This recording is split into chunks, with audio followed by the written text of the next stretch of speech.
About a month ago, Puma came out with an article claiming a study done on the latest spike technology predicts, and I quote, Usain Bolt could have run 9.42 seconds in super spikes. Are you serious right now, bro? Are you aware how insanely ridiculous that is? 9.69 already looked like this. It's gonna be gold for Jamaica! 9.58 looked like this. Usain Bolt nicht zu halten, nein! This theoretical 9.42 against Oblique Seville, the 2025 world champion, would have looked like this. In which they're all wearing super spikes too. Nobody would fall for this, right?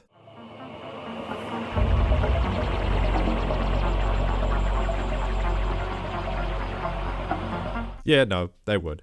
Well, we should probably take a look at that study then, which says right here is set to be released prior to the 2025 World Athletics Championship in tandem with their new shoe. Yeah, it was never published, but ooh, looky, a pretty new sprint spike is on the market. Man, marketing nowadays is just blatant lying.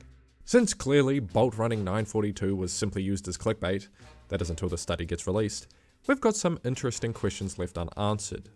How much of an impact do super spikes actually have? And how fast could have Usain Bolt run in them? But first, what are super spikes?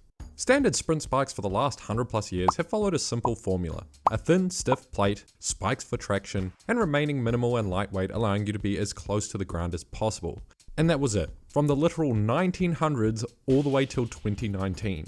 But in 2021, Nike introduced the Air Zoom Max Fly, a shoe in complete contrast to its predecessors. Heavier, thicker, stiffer, and offered so much energy return, athletes were describing them as bouncy, running on clouds, and even like cheating. To be fair though, they'd been using similar technology in road running shoes and then distance spikes since about 2017 to great results. The first man to run a marathon in under 2 hours.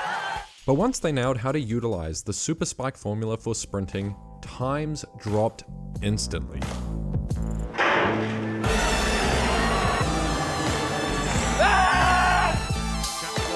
metre gap behind them, 10.60.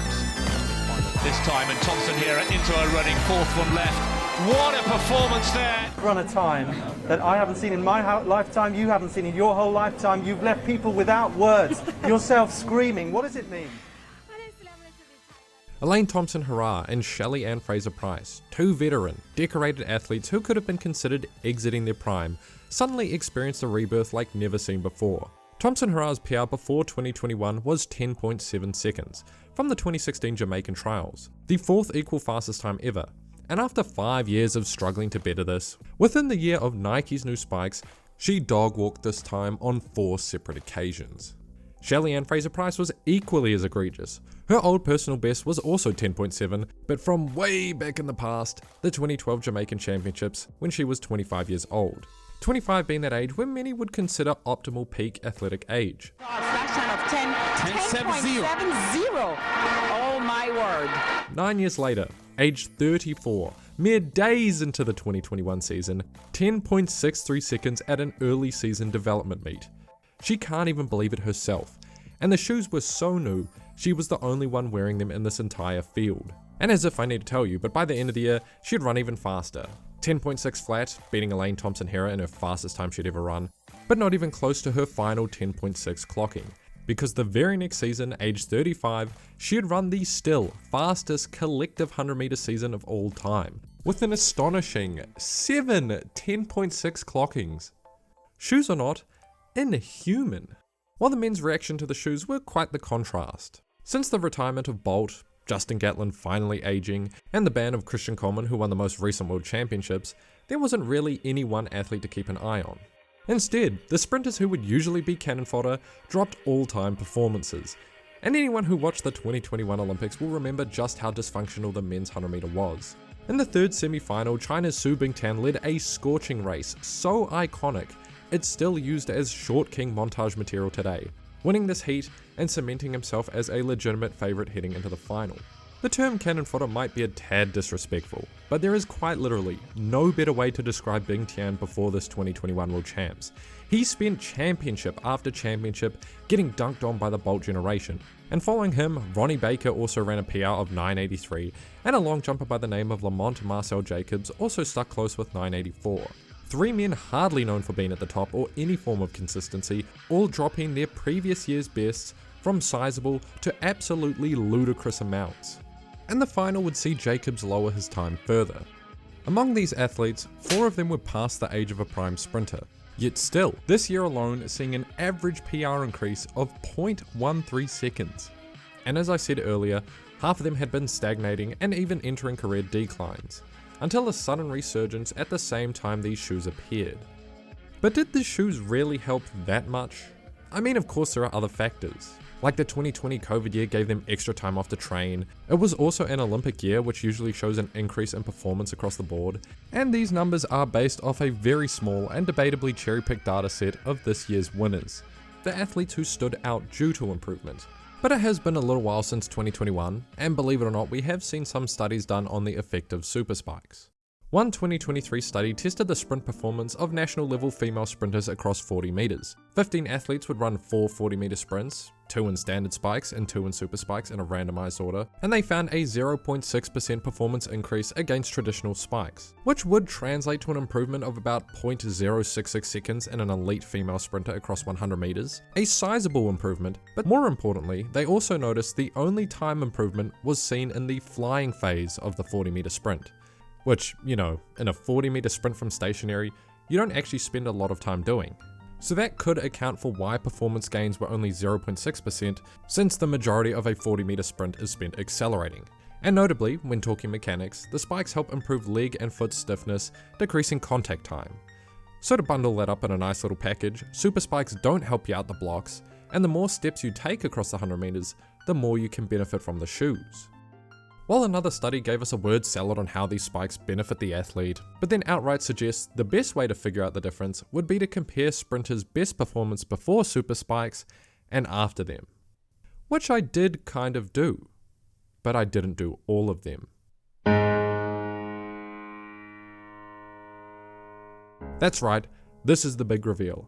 I tracked every elite sprinter born between 1986 and 1987 who'd run elite times and had run multiple seasons pre and post super spikes. And honestly, it wasn't actually too difficult of a task. There isn't actually that many sprinters who fit that criteria. There were also other extra considerations with the data, like you couldn't just look at error, because certain athletes like Noah Lyles, Trayvon Bromell, and Andre DeGrasse who didn't wear super spikes in 2021 because of their shoe sponsors, as well as altitude times, which I omitted completely. I watched a lot of races. I was thorough with this data. Not perfect, but I really tried. And of the 35 male 100-meter sprinters I found, 26 saw an increased performance, 8 saw a decline, while 1 ran the same times pre and post super spikes. And the average improvement in time across all athletes was 0.052 seconds. And some good examples of older sprinters finding their legs again post super spikes are of course Su Bingtian, who went from 991 to 983, age 32. But also Jerome Blake, who went from 10.06, age 26, the golden age of sprinting, to 995 this year, age 30. Kendall Williams ran 999 in 2018, age 23, and his results started declining before a resurgence in 2022 with super spikes, and eventually ran a new PR of 9.93 seconds, age 29. And there's just a whole bunch of oldies who PR'd late into their career. Simbine age 31, Young age 31, Emmanuel Matadi and O'Shane Bailey age 33. And then when we look at the women's, it's surprisingly even more drastic. This time only 25 women fit the criteria. 20 saw improvement, 3 declined, while 2 stagnated, with an average improvement rate across the board of an egregious 0.1 seconds. The women seeing a near added 100% benefit in their times over the men, which if you recall directly correlates with what that one 2023 study said. And in conjunction with Thompson Herah and Fraser Price's ridiculous comeback, Sharika Jackson had a non-super spike PR of 10.76 seconds, and the season she gets those bad boys on, boom, 1065 age 29. And we don't even need to mention what it did to her 200. The same goes for Natasha Morrison, Kayla White, Kambunji, and Marie-Jose Talou, who ran 10.8 for 4 years in a row before super spikes came in. And then after 2021, ran 3 years of 10.7s between the ages of 32 to 35.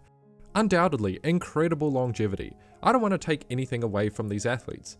They're still beating their competition at this age, but times improving so consistently in your 30s is just not normal in any other era. Because the fact is, looking at the all-time top 20 leaderboard before Super Spikes, the average age history's best would run their fastest race is 26.5 years old for both men and women. While among this data set, of which, keep in mind, some of these athletes here aren't even 30 yet themselves, and almost none have finished their careers, the average age of when they run their fastest time so far is an entire year older. But after seeing this, I thought maybe I still didn't choose enough athletes. Maybe something was off. So I did the 200 meter as well. And it got even worse. Average improvements of 0.1 seconds and 0.25 seconds post Super Spikes. A whole quarter of a second for the woman. As silly as some of these numbers might sound, it just makes sense. Ever since the introduction of these shoes in 2021, in which non-Nike athletes were complaining these shoes were too much of an advantage, we've seen all-time performance lists change drastically. And in more track events than not, as of 2025, majority of the top 10 performances in history have come from the last 4 years across the board.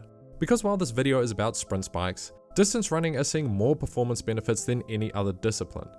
And even in events that haven't seen all-time domination, like the men's 100 meter have had no new entries in the top 5 of all time, we still somehow saw the fastest collective race ever only last year. And this still doesn't even touch on trackflation. 15-year-olds running sub 4-minute miles, 16-year-olds running 1:42 and qualifying for the World Championships, multiple high schoolers running sub 10 year to year. This stuff just didn't used to happen. I don't really think any of this is too surprising.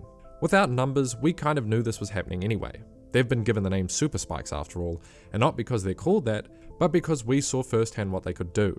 And after delving into it, I think these numbers might just be the real deal. So to finally answer the question, how fast could have prime Usain Bolt really have run? 9:53. In sprinting terms, not even close to 9:42, and then there's good chance he probably would have benefited less since he took the least amount of strides of any other elite sprinter ever.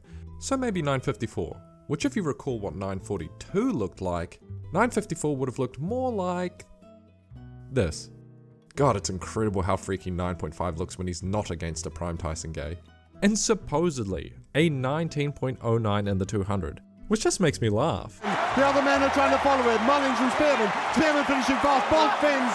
Bolt wins. And in saying all this, you can't slide on how fast Gay, Blake, Powell, and Gatlin could have also run too. Absolutely diabolical error. But here's another talking point. What about Flojo? This is just crazy. If you didn't think 10:49 was cooked, fake, and fraudulent enough already, how does 10.39 sound? Unfathomable. And could you imagine 21.09 seconds in the 200? Sharika Jackson would have looked like a clown racing that in 2023. And there's about a million scenarios you could imagine with this. If you were to adjust today's times to pre-Super Spikes, athletes like Noel Lyles would have a PR adjusted to 9:84. A Blake Seville, the recent world champion, would have run 9:82 at this year's world championship, although he was wearing distance spikes anyway, and Kashane Thompson's 9:75 would have been a 9:80 flat. And while that might sound disappointing, revisiting the men's 100 meter list before Super Spikes, they'd still all just eke inside history's greatest anyway, which doesn't sound too bad to me. But that's just a theory, a sprinting theory. And at the end of the day, it's all just imaginary fun. What we have is what we've got.